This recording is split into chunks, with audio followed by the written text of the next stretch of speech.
喂，大家好，又係我 Terry 啊！歡迎大家收睇今次嘅玩具日記。我對上一次拍片應該1個月前嘅事啊，所以應該唔叫日記，叫做月記。但係呢啲細節位就唔好理佢咁多啦。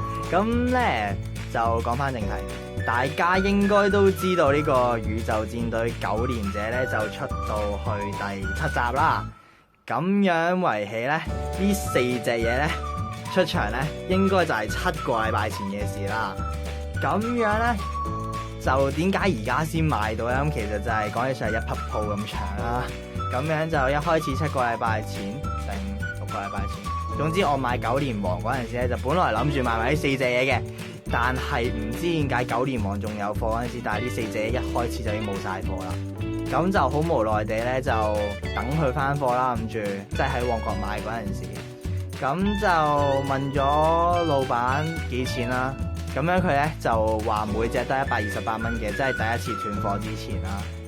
咁就冇辦法啦，唯有等佢啦。咁就等咗個零禮拜咧，咁就咁多間鋪頭裏面，其中一間鋪頭咧就翻貨喎。咁樣咧，但係就得一間翻貨啊吓。咁樣咧個價錢咧就俾佢壟斷咗啦，可以話。咁就升到每隻168蚊。啊，即係上大家睇下，原本佢日元轉翻港元咧，啱啱出嗰陣時係每隻係咧166蚊嘅啫。大多數如果冇即係 discount 嘅店鋪咧，就賣165蚊一隻嘅。但係嗰間店鋪賣咗168蚊。咁俾着你哋會唔會買咧？咁我梗係唔買啦，咁梗係等佢跌翻價先啦。咁最後尾等咗都一排啦。咁呢4隻嘢開始跌價，就跌到去148蚊啦。咁樣咧，但係我一開始講過啦，佢最低谷嗰陣時咧，係一隻咧就賣128蚊嘅啫。咁如果話148蚊買咧，我就覺得好唔抵喎。即係你諗下啦，每隻貴多20蚊，咁計埋呢度就已經成80蚊嘅咯，係咪先？咁唔抵啦，咁就等多一排。咁等下等，咁天平啦同埋蛇夫咧就一直都係維持喺148蚊嘅水平嘅。咁另外2隻咧就終於跌到128蚊啦。嗰陣時咧，咁我就開始心動啦，就想買嘅，但係最後尾都冇買到。咁喺個同內心之間掙扎緊呢段期間咧，咁就去到上個禮拜啦。咁我就因為要食飯啦，即係同屋企人食飯，就過咗寶林一趟啦。咁就咁啱，寶林有一間嘢咧，就嚟要執笠，跟住咧佢就正價貨品7折咁樣賣啦。咁嗰陣時我就諗，有冇咁抵？因為嗰間鋪頭本身佢原價即係呢4隻嘢咧，原價就165蚊嘅，一直都冇減過價嘅。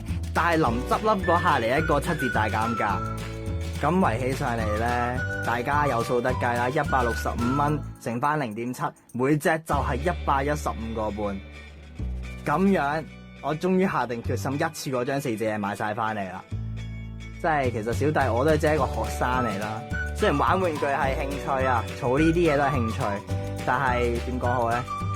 真係手頭比較緊噶嘛，即係有得平咁，梗係等佢平嗰陣時先買啦，係咪先？即係所以等到115個半嗰陣時咧，我就真係買咗啦。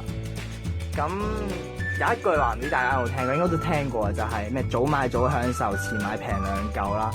咁圍起上嚟咧，如果計翻165蚊每隻嚟計嘅話，其實都超過咗600蚊嘅。咁但係而家等到7個禮拜之後，即係到而家咧，再買咧，佢就圍起上嚟就係462蚊度啦。咁真係咧平咗差唔多2嚿嘅，所以就非常之值得買啦。咁跟住咧，我諗之後會再補翻拍片啦，咁就逐隻咁介紹翻每隻有啲咩特點啊、玩法咁樣啦，係咯。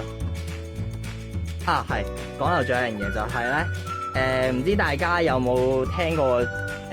即係知唔知道啦？下一集咧就即係第8集嗰陣時咧，預告就話咧，小籠包啊，即係呢個龍司令官咧，就會變身做第10個嘅9連者啦。係啦，第10個9連者出場真係有啲咩意義咧？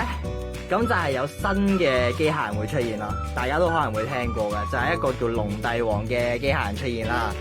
咁樣龍帝王出現咧，咁其實咧就都係另外一個誘因，令到我咁快買咗呢4隻嘢嘅。即係就算話冇咁啱得咁巧去到一間減價7折嗰間店嗰度買咧，我都諗住應該都係呢個零禮拜都要買嘅。點解咧？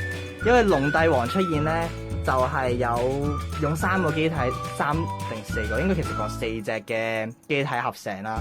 咁就喺個龍航行者啦，呢個小熊航行者同埋大熊航行者啦。咁當中就有一隻就係嘅蠍子航行者。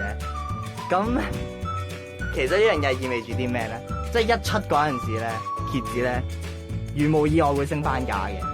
咁樣有新貨品推出嗰陣時，多數咧就會連同埋啲舊貨品一齊出啦。咁樣咧，成件事咧個價錢又會升翻喎。咁升翻又真係代表啲咩咧？買嗰陣時又要貴啲咯。